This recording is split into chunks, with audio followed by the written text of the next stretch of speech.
Starting. Now we are live. All right. So I think our script is what we do for the script is all good. See, the live is up and running. Any listeners? There's 2 waiting, it says. Oh, very nice. I don't know why they're still waiting when we're live. Yeah, I noticed YouTube is usually a couple seconds behind us. Yeah, it is a couple seconds, but there still says waiting. It could just be that if I refresh the page, it wouldn't. But yeah, one watching now. So that might be me. Hi, that might be you. I'm watching it too, so I don't know if that counts. Oh, cool. Well, that works. All right, so we can start recording as soon as Nest shuts off my. Hang on. There it is. All right. So we're gonna do movie reviews. I don't have the synopsis or any of the stuff, so it'll just be. I'm just kind of winging it today. Yep. Mostly, we're just bringing our opinions to this whole movie review thing. Oh, and then the baby monitor's on.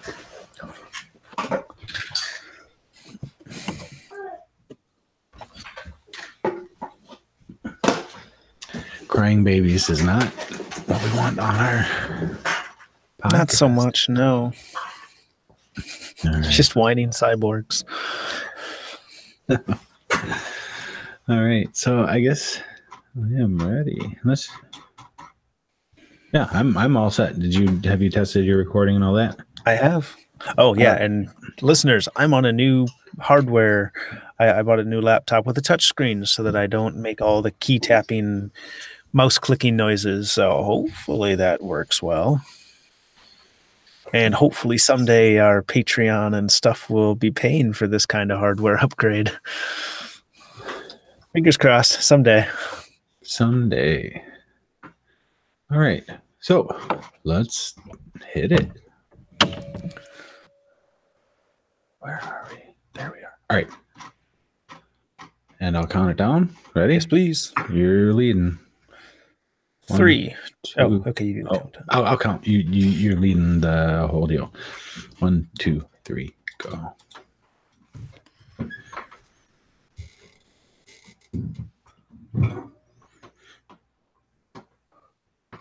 Brian. Hello and welcome. My name is Brian McAvoy. And I'm Tim Shank. This is 2 Cyborgs and a Microphone. Brought to you by... I'm going to say that again, Brian, because we have... Okay. Brian, I'm going to do that again. Starting at this is... Sorry, everybody, whoever's listening. All right. And I'm Tim Shank. This is 2 Cyborgs and a Microphone. Brought to you by Blockpool. Real-world blockchain solutions for business. Using BIT, a custom API interface to interact with legacy applications and databases, Blockpool using BIT, a custom API interface to interact with legacy applications and databases, Blockpool enables a level of integration previously impossible.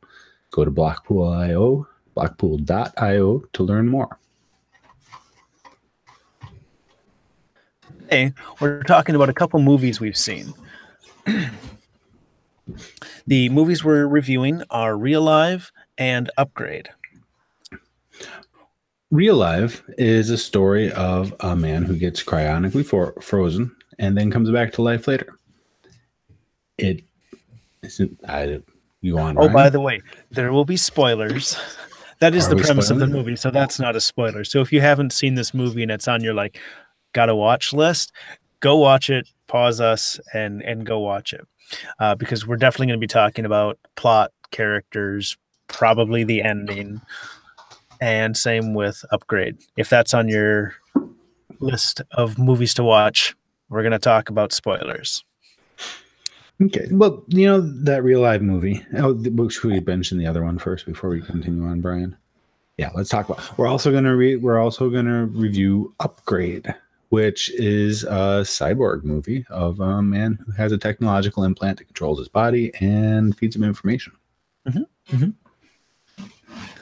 So both kind of relevant to what we do as futurists, and different spectrum, different places where they are on the realistic versus the fantastical side. And like so one is about cryonics and one is about cyborg human augmentation. So neither of these are documentaries; they're both fiction. They're both sci-fi, right? For now, Realive, that one was pretty realistic as far as what could happen. I mean, it wasn't sensational. It wasn't sensationalized in much of a way at all. A bit, right? It was definitely a harder sci-fi, definitely. Yeah, a lot of the things that this movie dealt with was things like, what are the drawbacks? Like if you're dying and you think, okay, my only chance of living past this age plus a few months is if I subject myself to being frozen. I mean, cryonically stored, not technically frozen, and wake up in the future, hopefully, and just roll the dice on what the future is going to be like. And if I wake up as a slave or a guinea pig or whatever. And one thing I kind of liked is that they dealt with what do the people you leave behind feel? And that was kind of neat because a lot of cryonics, for the most part, are people who are at pretty close to the end of their natural life. And this film deals with somebody who's dying young of cancer, and that has a different feel to it. Yeah, that whole part of the movie, it just made me pissed at the people at his girlfriend, to tell you the truth, because he's gonna be dead. Let him die the way he wants to die. It's not. She's even goes through in one of the scenes, says, "You're not living just for you." I thought that was a good point, though. No, I think it's bullshit. I'm sorry, but we're all just living for ourselves, and that's just the way it is. If you're gonna die in a year, why are you obligated to make the people around you feel validated? He's trying to live, right? Right. So, and they get into that's definitely something you and I don't agree on that necessarily. I agree that it was a good scene. I don't know about if I were presented with that situation, if I would feel or do the same things. In some ways, the girlfriend was a better character than the main character. And she only appears in flashbacks. Now, as I've learned to write fiction, I've come across a pretty hard rule. You don't put flashbacks in the first half of your movie or your story. And this is intending to be half flashback, but that's what pisses me off. Is they keep flashing back and being like, hey, here's characters, they're dead. Hey, here's characters, you don't care about them. Hey, here's these characters in this past, and you're like, that's the present, and it's not terribly exciting. Yeah, the whole first half of the movie was flashbacks, and I guess they were trying to give you some context around the stuff he grapples with later in the movie. Yeah, I didn't appreciate it because, like you said, it's all people you don't know, you don't care about, you haven't. All it is scenes, is context, and doesn't help. But I did think it was interesting that he killed himself so that he could be better cryonically frozen or better cryonically preserved, which is something that is absolutely valid. So that was interesting. What did you think about that? Yeah, I think that falls into... Put it on yourself. If you were going to be cryonically frozen, would you kill yourself to make it more successful? If you were dying already. Anyway, if you're going to die in a year, would you do it? No, I wouldn't. No? It'd be hard. No, hard. because raised Catholic, and that whole suicide thing, like, I couldn't do it. It's too firmly in my head that I would not be able to end my own life.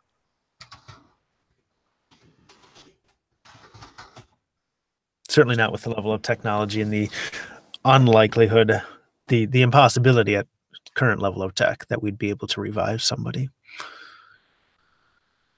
But that's me. I think plenty of other people are going to have much different opinions on that, who weren't necessarily raised Catholic in the Midwest. So, yeah. Yeah. Well, in that case, it really isn't suicide. It really if you knew isn't. you were coming back, different. Yeah, well, if your attempt, I mean, if suicide is really all about your intent to end your life, that's not suicide. Mhm. That's an act you're doing for your own health, as a matter of fact. So it's just different. Anyway, the movie was all right. It was dry. I don't like those type of dry movies. It was dry. A lot of ominous background music and sitting looking at people thinking. I can't stand movies like that. I really can't. But I did. I did. It's just not my style. I thought the concept was pretty cool, I guess. Yeah. It was more realistic because the guy wakes up and he doesn't have control over his own life. He doesn't have control over his own body. He slowly starts working his way back to health. And we haven't gotten to the spoilers yet, but it ends up his life is not his own at all. Not at all. He wakes up as a guinea pig. No, as a guinea pig and a show horse type deal. He's stood up to be, this is what we can do. This is our company, and this is how we're going to change the world. And it's not really about make you immortal. Yeah, immortal, right? So, what do we say now, Brian? Anything more you got to say about that before we just bust into? I mean, you're gonna cut all this out. I hope, this extra chatter, but yeah, of course. Oh, a couple other issues I had with Realive was that it was bleak. Mm-hmm. Like, you watch the whole movie just kind of thinking, wow, the future's kind of, like you said, ominous and dull. They had a very tiny world. They didn't have this like, oh, by the way, outside there's flying cars and, you know, meteor showers just for show and all kinds of cool stuff and 3D television. They did the classic trope of all their computer monitors are clear so you can see the person's face as they're typing on a computer, which is silly. And those were my other issues with Realive. So if you like the idea of cryonics, give it a watch and kind of get that perspective. But if you're expecting some wham bam blockbuster, it's not Realive. Yeah. So are we really doing spoilers? Because I appreciate the end on both these movies. I appreciate the end. Are we really doing spoilers, Brian? All right, let's do spoilers. Right. So what got me is at the end, he finally, it's so bleak. He's not healthy. He's not really into this whole thing that's going on where he's being used as a show horse so that a whole bunch of people can invest in this company to learn to be immortal. So he kills himself again, second time, but this time he's intending to die. And the very last scene, Brian. In the very last scene, the doctors bring him back and say, we won't let you do that again. Yeah, they say we won't let you lose your will for living again. Yeah, that to me, I dig that. I like movies with bad endings. I don't like happy endings nearly as much as I like bad endings. So I thought that was pretty cool. All right. And so that's what we should do, Brian. You should maybe make sure to leave a point that this is the spoiler when we're doing the podcast so that people can turn down the volume for 10 seconds. So the second movie, are we ready to move on? Let's talk about Upgrade. Okay, Upgrade, I dug it. I like it. I like action movies. I like action movies. I like superhero movies. It's cheap. It's cheap entertainment, but I did like the action part of this movie, and I like the concept. So what happens is a man, he is basically mugged. Him and his wife are basically mugged, and he loses. He turns into a paraplegic, and quadriplegic, right? Quadriplegic, and so then he gets a chip put in his head that's supposed to help him control his body, and it does, but it ends up talking to him. Right? Yeah, it's this one is softer sci-fi. This one they're just like, oh, okay, it goes in your body. It's an implant. and it magically cures you. The scene, which is kind of a throwaway scene, is he's sitting in the wheelchair right after the surgery, which he wakes up and he's fresh as a daisy. And they're like, no, it might take a while. And he stands up and he's like, oh, cool. I can walk around now. Guess who's back? Yeah. Well, so it turns out the chip in his head is an AI. And ends up, it's connected to all kinds of information. And it also is a ninja, right? A ninja, a super magical hacker. Yeah, a lot of things. Yeah. So it's awesome, right? Oh yeah. So what gets me about this is a lot of through the movie, the ninja chip in the back of his head is controlling his body, so he's a ninja warrior. And for me, this is again cheap entertainment. He's out of control of his body, and he goes through all these ninja moves, fighting people and stuff like that, with this absolutely astonished and surprised look on his face, like he can't believe what's going on. And he's trying to warn his foes about, I can't help myself. I wouldn't do that if I were you. He's kicking their ass in severe ways and worse. I think that's funny, man. I did enjoy that a lot as well. A credit to the actor in this. He had this just astounded look, completely disconnected from what he's doing with his hands. And it is pretty good. It is pretty entertaining to watch that. Just like, what's happening? So that was cool. Yeah, I thought that was funny.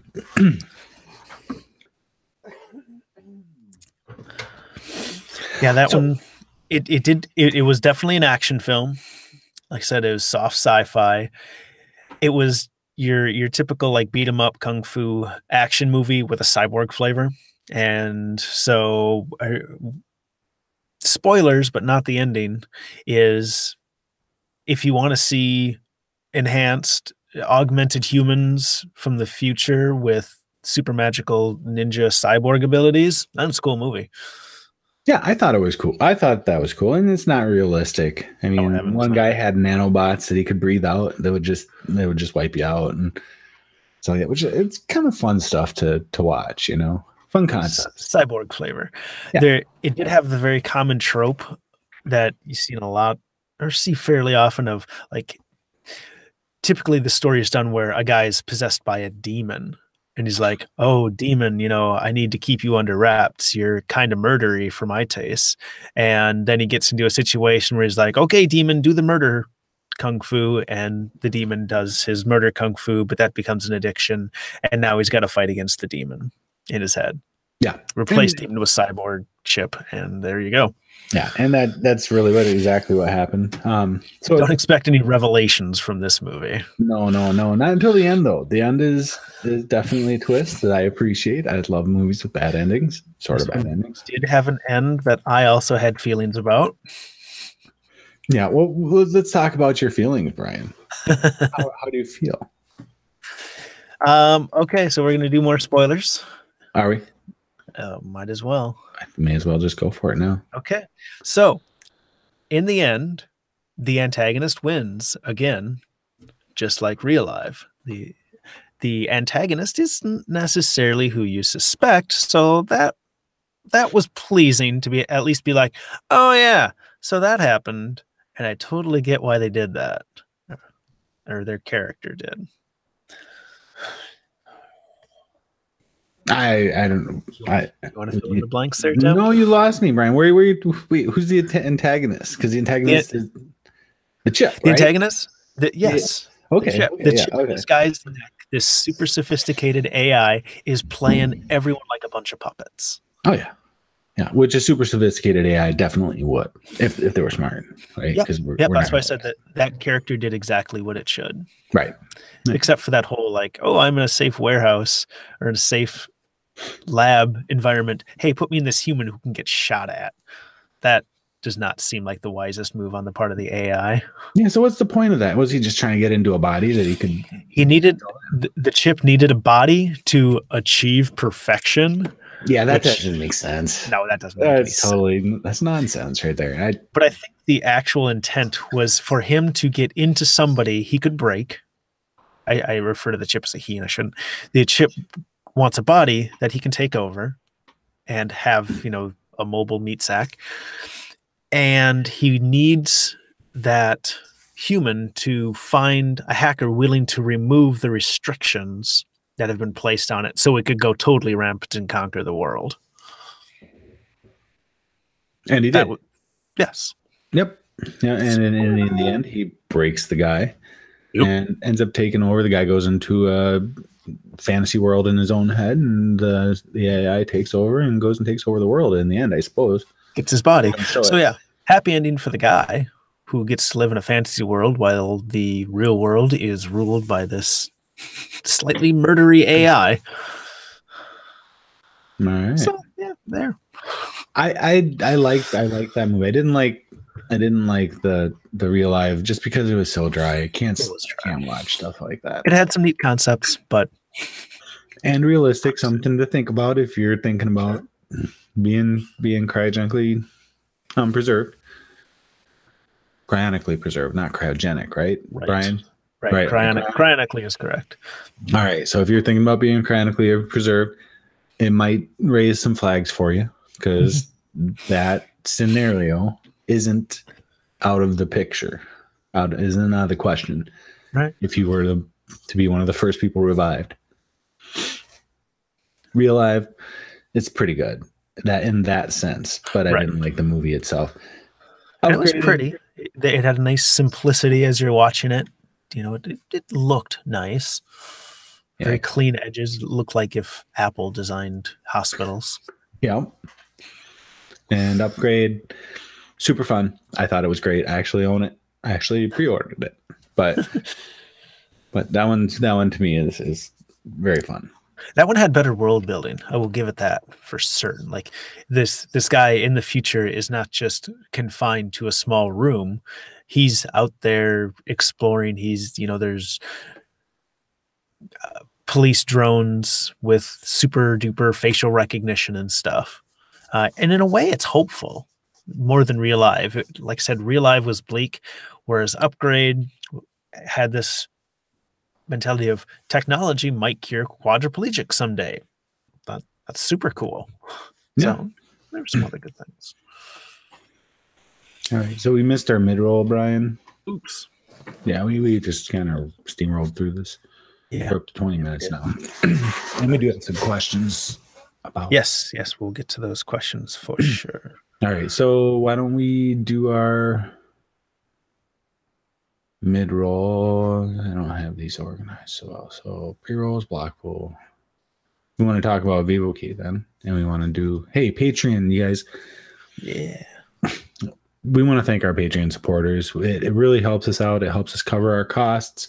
Everything goes right back into our operating expenses and actually to reach out to new members. So we're trying to build some marketing that we can get our podcast out in front of people so that they can actually see what we're up to. Because human augmentation, human enhancement is a growing field, but there's not really a lot of resources out there. And we hope that we can make our podcast a good resource for those people. Mm-hmm. Mm-hmm. And then those and the people we gather become our neighbors, your neighbors, and we all jive like that. So Patreon, we do have some exclusive content out there. We're building more all the time. So if you are a patron, if you have a few bucks to kick down, go ahead and sign up on Patreon. You can get to it on our website. Just go to 2cyborgs.com. It's right there. Sign up and help us out, and also get access to some outtakes and some blooper reels. Cool stuff. Yeah, and a lot of times we'll answer questions that we receive on YouTube, and we'll answer them in the Patreon exclusive content. So if you don't want to watch the entire uncut behind the scenes stuff, get our Patreon exclusive content there. Yeah. Okay. And then we had another mid-roll. We want to talk about VivoKey. Man, I wish I could get mine, Brian. So, all right. VivoKey is a platform for, let me start that out. We want to thank VivoKey, a platform for digital identity, authentication, cryptography, and payment applications secured with implantable subdermal MFC devices. We're both really excited to get these. We're both in the, the beta program. And yeah. And Emil, if you're watching, hey, man, send it. Send it. Just send it over here. You got my address, man. I talk to him every once in a while. Maybe I'll ask him again. All right, so that's that. That's that. And I guess we're out, right? Oh, yeah. All right. Well, are you ready? Yeah. And for those of you on YouTube, this is going to get cut out of the podcast. We're going to get to your questions. Yep, so Thanks for sticking around. Thank you, everyone, for listening. We'd like to invite our listeners to email us at cyborgs@2cyborgs.com. You can also shoot either of us an email. You can reach me at brian@2cyborgs.com or tim@2cyborgs.com. 2Cyborgs is also sponsored by Dangerous Things. 2Cyborgs is also sponsored by Dangerous Things, custom gadgetry for the discerning biohacker. You'll find links to all of our sponsors on our website, 2cyborgs.com. While you're there, you can check out our store. You can get your very own 2Cyborgs branded items, including hooded sweatshirts, drinkware, and more. This is Brian McAvoy, drinking from one of our adorable mugs right now. This is Tim Shank. You have been listening to 2Cyborgs and the Microphone, brought to you by 2Cyborgs who have sexy mugs. Like, follow, share, +1, and don't forget to subscribe on any of the popular podcast services, including Google Play Music, iTunes, and Stitcher. Help us move up the podcast ladder by subscribing and commenting on iTunes. And don't forget Twitter. You can reach out to us there at 2Cyborgs. Excellent. Great. Good enough. Yeah. So nootropics, man. I haven't done anything new. I do ketogenic diet almost all the time. I mean, I stay away from carbs. We don't even let them in the house. I haven't noticed a definite effect on cognitive stuff, but I mess with my chemistry so much that I may not notice unless I were to, go to a higher carb diet. Oh, Brian, I'm going to shut off this recording now. Yeah, go ahead. Right. Oh, good timing. Puppy dog barking. Yeah. So, I do ketogenic diet almost all the time. I mean, most of the time I'm under, I don't know, I try to stay under 20 to 30 carbs per day, grams of carbs. I mean, I have a spreadsheet actually that's all about that. I track everything on there. God, I eat that much before I get out of bed. Yeah, I've learned how low I can go, and I can't go under like 15 3 days in a row, and I just crash. So I keep it up above 20 for the most part. And I haven't looked for, I should say, a cognitive effect. And I've read about that, but I haven't actually tried to identify that as I'm going through my diet. I'm mainly trying to lose weight. And it kind of comes, I do, it comes and goes, but so I hope that answers your question, Adam. If you have something, if you're doing a ketogenic diet and you're actually tracking that sort of thing, let us know. And maybe I'll do a week of carbs and then I'll cut them out again to see if I can try to quantify that.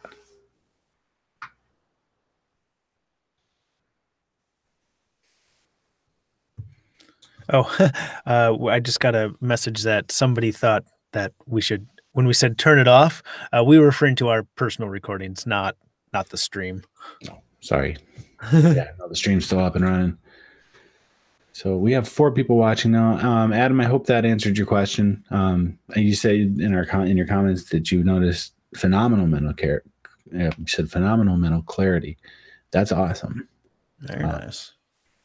I guess I just don't pay enough attention to it because my goals were not for any kind of cognitive effects. One other thing that I wanted to mention. Sorry, are you done? Yeah, I'm done. Okay. I enjoyed this movie review. I had a lot of fun, and watching movies with kind of a purpose of being able to review it on this was fun.